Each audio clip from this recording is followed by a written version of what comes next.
et bienvenue. Je suis Richard Richardson. Aujourd'hui, nous sommes à Reykjavik, la capitale la plus septentrionale du monde, a de nombreux atouts. Ses habitants, les édifices colorés, sa vie nocturne débridée et son charme, tel que les visiteurs, à peine repartis, songent déjà à y revenir. Aujourd'hui, nous allons nous arrêter dans un musée unique en son genre.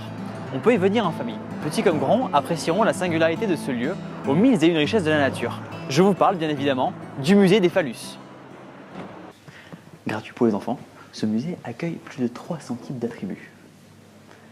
Dauphins, marsouins et cachalots dominent cette première partie. Nous allons passer maintenant en dessous de pénis de rorqual. La bête adulte fait près de 8 mètres et pèse presque 5 tonnes. Son pénis est petit comparativement à sa taille.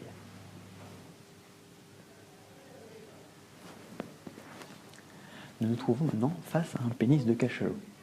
La bête mesurait 15,8 mètres de long et est morte le 27 août 2010 sur les côtes nord, des suites d'une constipation. Le membre viril mesure plus de 1,70 m. Une anecdote intéressante est que les sexes de baleines étaient mangés à l'époque des Vikings. Les gens croyaient que cela décuplerait leur capacité sexuelle. Nous allons maintenant passer à la catégorie des phoques. Je me trouve face à ce majestueux pénis de phoque très âgé qui s'est échoué en août 2008. On peut voir qu'il est particulièrement bien conservé dans le formol, avec le pénis, l'os pénien et les deux testicules. Petite particularité de ce musée, la plupart des lampes sont faites en peau de bourse.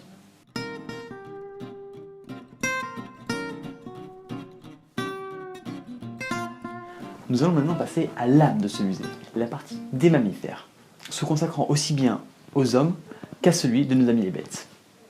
Trônant à côté des promesses de dons de célébrités, cet imposant pénis d'éléphant a été séché puis fixé sur une plaque de bois.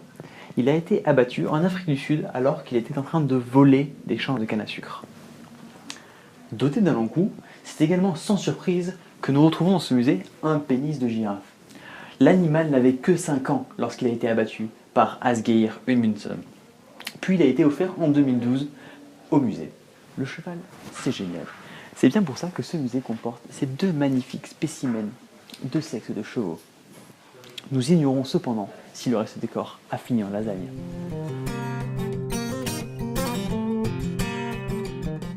Il est normal de constater que le pénis de hamster ne peut s'observer qu'à l'aide d'une loupe.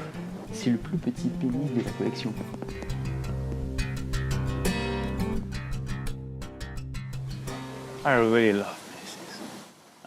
J'adore les pénis.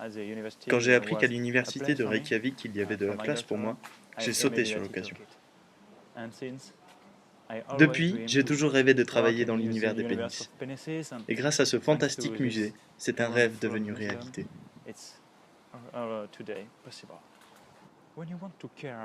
Pour s'occuper d'un pénis, il est important de rester concentré. C'est comme une vie précieuse entre vos mains. Ce n'est pas un boulot facile, mais si le cœur y est, le travail devient plaisant. Ça devient une passion.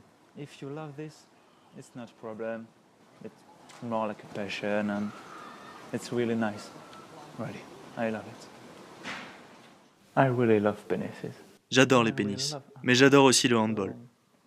C'est pourquoi j'ai décidé de mouler les pénis de tous les membres de l'équipe nationale de handball. J'en suis très fier.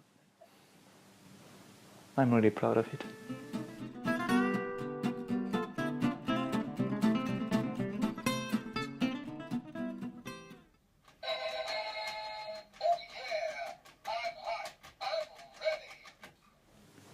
Ce reportage à travers l'univers des pénis touche maintenant à sa fin.